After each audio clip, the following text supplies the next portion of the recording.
Gas পাই নাই। আর gas pile 80 টাকা 100 টাকা আর 70 টাকা এরকম গ্যাস জমাই তো ওটা নাই।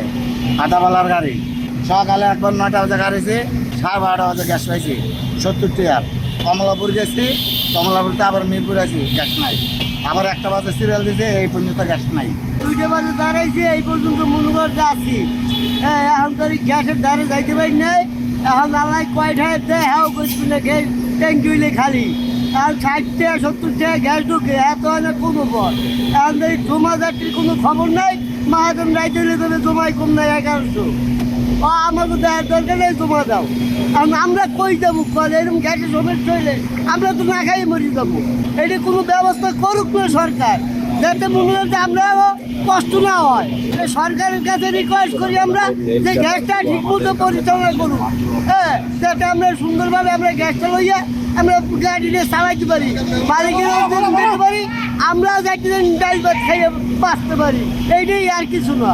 আমরা এরকম একটা ভোগান্তির মধ্যে আছি যেটা আসলে আমরা কারো কাছে বলতে পারি না।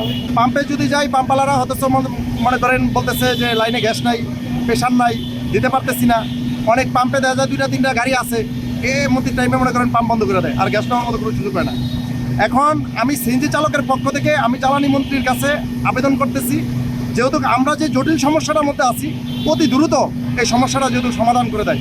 কারণ এই যে আমরা 1150 টাকা জমা দিয়া পাম্পের ভিতরে বেরোচ্ছি, ঘন্টার পর ঘন্টা, কখন যে গ্যাস পাবো এরকম কোনো নিশ্চিত নেই। আমাদের এইটার ভিতর দিয়ে আমাদের ফ্যামিলি চলে, মালিকের জমা দিতে হয়, নানা ধরনের নানা সমস্যা আমার এটার কামাই দিয়ে আমাদের সমাধান করতে হয়। এই 3-4 দিন হলো এই সমস্যাটা, মেন লাইনে গ্যাসের সমস্যা, আমাদের মেশিনে কোনো সমস্যা না, কোনো ট্রাবল নেই। মেন লাইনে গ্যাসের সমস্যা, গ্যাস এই আছে এই নাই। আজ 3-4 দিন আমাদের এই সমস্যা, বিশাল সমস্যা। মানে খুব গাড়িওয়ালারা খুব বিপদ রাখে, এরা খুব বিপদে আছে।